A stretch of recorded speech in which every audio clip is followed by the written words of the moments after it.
ಸುರಾಗ ಸಂಗೀತ academy trust ಹಾಗೂ ರಾಯಚೂರು ಗೆಳೆಯರ ಬಳಗದ ಸಹಯೋಗದಲ್ಲಿ ರಾಯಚೂರಿನಲ್ಲಿ ಪ್ರಪ್ರಥಮ ಬಾರಿಗೆ ಸುಗಮ ಸಂಗೀತ ಕಾರ್ಯಾಗಾರ ಹಾಗೂ ಪ್ರತಿಭಾನ್ವೇಷಣೆ ಕಾರ್ಯಕ್ರಮ ದಿನಾಂಕ 18ರಂದು ನಗರದ ಓಂ ಸಾಯಿ ಧ್ಯಾನ ಮಂದಿರದಲ್ಲಿ ಆಯೋಜಿಸಲಾಗಿದೆ ಎಂದು ಸಂಸ್ಥೆಯ ರಾಜಶೇಖರ್ ನೂಲಿ ಅವರು ಹೇಳಿದರು. ಅವರಿಂದು ನಗರದ ಸುದ್ದಿಗಾರರೊಂದಿಗೆ ಮಾತನಾಡುತ್ತಾ, ಜಿಲ್ಲೆಯ ಪ್ರತಿಭಾವಂತ ಗಾಯಕರಿಗೆ ಹಾಗೂ ಹೊಸಬರಿಗೆ ಉತ್ತಮ ವೇದಿಕೆ ಕಲ್ಪಿಸಲಾಗಿದೆ. ಹೊಸ ಗೀತೆಗಳನ್ನು ಕಲಿಯುವ ಸದಾವಕಾಶವಿದೆ. ನಾನು ಕಳೆದ 15 ವರ್ಷಗಳ ಕಾಲ ಸಂಗೀತ ಕ್ಷೇತ್ರದಲ್ಲಿ ಗುರುತಿಸಿಕೊಂಡಿದ್ದೇನೆ. ರಾಯಚೂರಿನಲ್ಲಿ ಸಂಗೀತ ಕಾರ್ಯಕ್ರಮ ನಿರ್ವಹಿಸಬೇಕು ಎಂಬುದು ನನ್ನ ಕನಸು. ಅದರಿಂದ ಪ್ರಪ್ರಥಮ ಬಾರಿಗೆ ಆಯೋಜಿಸಲಾಗಿದೆ. ಸಂಗೀತ ಕಾರ್ಯಕ್ರಮ ಯಶಸ್ವಿಯಾದರೆ ಮುಂದಿನ ದಿನಗಳಲ್ಲಿ ಶತಗಾಯನ ಕಾರ್ಯಕ್ರಮ ಆಯೋಜನೆಗೆ ನಿರ್ಧರಿಸಲಾಗಿದೆ. ಜಿಲ್ಲೆಯ ಪ್ರತಿಯೊಬ್ಬರು ಕಲಾವಿದರು ನೋಂದಣಿ ಮಾಡಿಕೊಂಡು ಇದರ ಸದುಪಯೋಗ ಮಾಡಿಕೊಳ್ಳಬೇಕು ಎಂದು ಕೋರಿದರು. ಕಾರ್ಯಕ್ರಮದ ದಿವ್ಯ ಸಾನ್ನಿಧ್ಯವನ್ನು ಸಾಯಿ ಕಿರಣ್ ಆದೋನಿ ಅವರು ವಹಿಸಲಿದ್ದಾರೆ. ಈ ಸಂದರ್ಭದಲ್ಲಿ ಹುಲಿಗೆಪ್ಪ, ಚಂದ್ರಶೇಖರ್, ಬಸಲಿಂಗಪ್ಪ, ಈರಣ್ಣ, ನರಸಿಂಹಲು ಸೇರಿದಂತೆ ಉಪಸ್ಥಿತರಿದ್ದರು.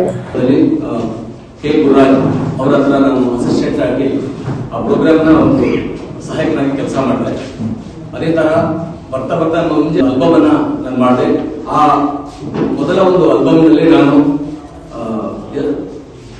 ಡಾಕ್ಟರ್ SP ಬಾಲಸುಬ್ರಹ್ಮಣ್ಯಂ ಅವರ ಒಂದು ಗೀತೆನ ನಾನು ಹಾಡಿಸಿದೆ ನನ್ನ ಸಂಗೀತದಲ್ಲಿ. ಅದು ಒಂದು ತುಂಬಾ ನನ್ನ ಜೀವನದಲ್ಲಿ ಒಂದು ದೊಡ್ಡ ಒಂದು ಘಟ್ಟ ಅದು.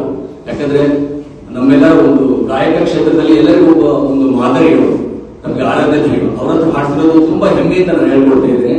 ನಮ್ಮ ಕರ್ನಾಟಕದ ಒಂದು ರಾಯಚೂರಿನ ಒಂದು ಕಪ್ಪು ಮಣ್ಣಿನ ಪ್ರತಿಭೆ ಅಂತ ನಾನು ಹೇಳ್ಕೊಳ್ಳೋಕೆ ತುಂಬಾ ಹೆಮ್ಮೆ ಪಡ್ತೀನಿ.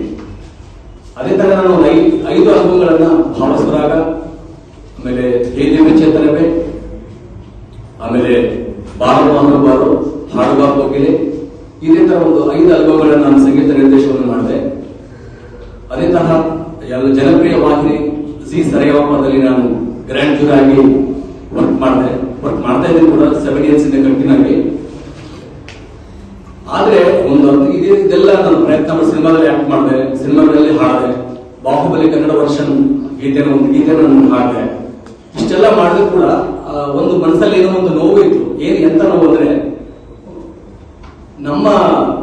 ನಾನು ರಾಯಚೂರಿಂದ ಹೋಗಿರೋದ್ರಿಂದ ಒಂದು ರಾಯಚೂರಲ್ಲಿ ಏನೋ ಒಂದು ಚಿಕ್ಕ ಒಂದು ಕಾರ್ಯಕ್ರಮ ಮಾಡೋಣ, ನನ್ನ ತರಹ ತುಂಬಾ ವಂಚಿತವಾದಂತ ಪ್ರತಿಭಾವಂತ ಗಾಯಕರಿಗೆ ಇರ್ತಾರೆ ಅಂತೇಳಿ ಮನಸ್ಸಲ್ಲಿ ತುಂಬಾ ವರ್ಷದಿಂದ ನನ್ಗೆ ಕಾಡ್ತಾ ಇತ್ತು ಇದು.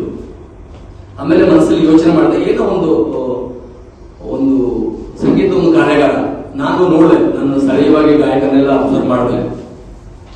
ಆಮೇಲೆ ಇಲ್ಲಿ ಗಾಯಕರಿಗೂ ಅಲ್ಲಿ ಗಾಯಕರಿಗೂ ತುಂಬಾ ಟೆಕ್ನಿಕಲಿ ತುಂಬಾ ವ್ಯತ್ಯಾಸ ಇದೆ. ಪ್ರತಿಭಾವಂತರಿದ್ರು ಒಂದು ಟೆಕ್ನಿಕಲಿ ಏನೋ ಒಂದು ವ್ಯತ್ಯಾಸ ಇದೆ. ಆ ಟೆಕ್ನಿಕ್ ಅನ್ನು ತಿಳ್ಕೊಂಡ್ರೆ ಇನ್ನೂ ಚೆನ್ನಾಗಿ ನಮ್ಮ ರಾಯಚೂರಿನ ಗಾಯಕರು ಬೆಳಿಬಹುದು ಒಂದು ಮನಸ್ಸಲ್ಲಿ ಇತ್ತು, ಈ ಭಾವನೆ ಇತ್ತು. ತುಂಬಾ ವರ್ಷಗಳಿಂದ ಈ ನನಸು ಮಾಡಿಕೊಳ್ಳೋಣ, ಒಂದು ಮ್ಯೂಸಿಕಲ್ ವರ್ಕ್ಶಾಪ್ ಮಾಡೋಣ ಅಂತ ಮನಸ್ಸಲ್ಲಿ ಬಂತು ನನಗೆ. ಒಂದು ಕಾರ್ಯಾಗಾರ ಮಾಡಿದ್ರೆ ಒಂದು ಎಷ್ಟಾಗುತ್ತೆ ಅಷ್ಟು ಒಂದು ಈ ಕಾರ್ಯಾಗಾರ ಯಶಸ್ವಿಯಾದ್ರೆ 2ನೇ ತಾರೀಕು ನಾನು ಈ ಕಾರ್ಯಾಗಾರವನ್ನ ಇಟ್ಕೊಂಡಿದ್ದೆ. ಈ ಕಾರ್ಯಾಗಾರ ಯಶಸ್ವಿಯಾದ್ರೆ ಆಸಕ್ತರು ಬಂದ್ರೆ ಅವರನ್ನ ಟ್ರೈನ್ ಅಪ್ ಮಾಡಿ